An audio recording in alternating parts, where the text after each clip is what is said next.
ইংরেজ সেনাপতি Lord Clive একজন দুর্ধর্ষ সেনাপতি, যিনি এই বাংলার শেষ স্বাধীনতার সূর্য স্তমিত করেছিলেন, নবাবকে হত্যা করেছিলেন।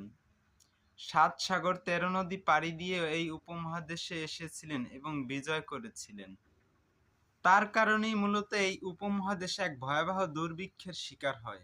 কোটি কোটি মানুষ দুর্ভিক্ষে মারা যায়। এদেশের স্বাধীনতা, সম্পদ ভূলুণ্ঠিত হয়। এই জাতি তার মান সম্মান হারায়। কিন্তু আমরা কি জানি এই দুর্ধর্ষ সেনাপতির ভয়ঙ্কর পরিণতি? আমরা তার বর্ণাঢ্য জীবন সম্পর্কে অনেকেই জানি। তা আজকে আমরা জানব এই লর্ড ক্লাইভ এবং তার সহযোগীদের কি এক ভয়ঙ্কর পরিণতি হয়েছিল। তাদের পাপের প্রায়শ্চিত্ত এই দুনিয়াতেই দেয়া হয়েছিল। লর্ড ক্লাইভ এতটাই খারাপ ছিলেন যে তিনি তার নিজ দেশেই অভিশংসিত হন। সেনা জীবনেই তিনি প্রত্যাহার হন। লর্ড ক্লাইভ তার জীবনের একটা অংশে এতটা অপমানিত এবং একাকিত্ব বোধ করতেন যা ইতিহাসে বিরল। তিনি এই একাকিত্ব এবং অপমান সহ্য না করতে পেরে একসময় নিজের গলায় নিজে ছুরি চালিয়ে আত্মহত্যা করতে বাধ্য হয়।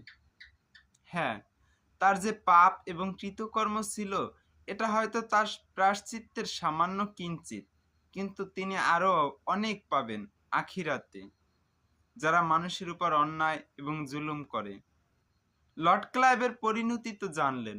তার সহযোগী মির্জাফর, তিনি আরও এক ভয়ঙ্কর মৃত্যুবরণ করেন।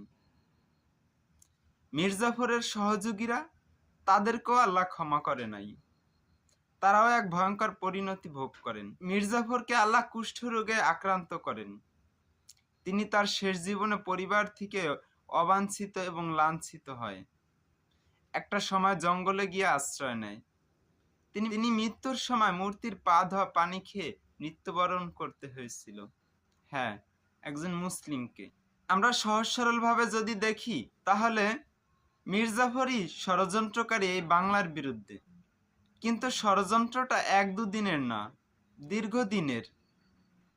এই ষড়যন্ত্রের মূল পিছনে ছিল শেঠ পরিবার, রাজা রায়বল্লভ রায়।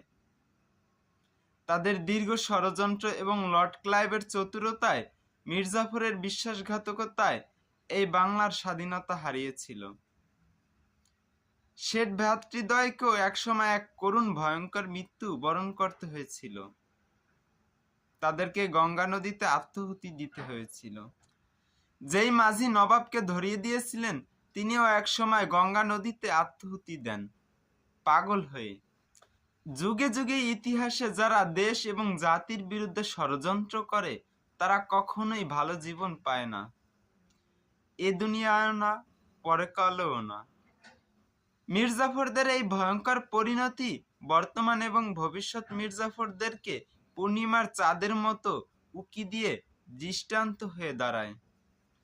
কিন্তু বর্তমানের মির্জাফররা তা বোঝে না। তাদের ভয়ঙ্কর পরিণতি দেখেও তাদের চোখ খোলে না।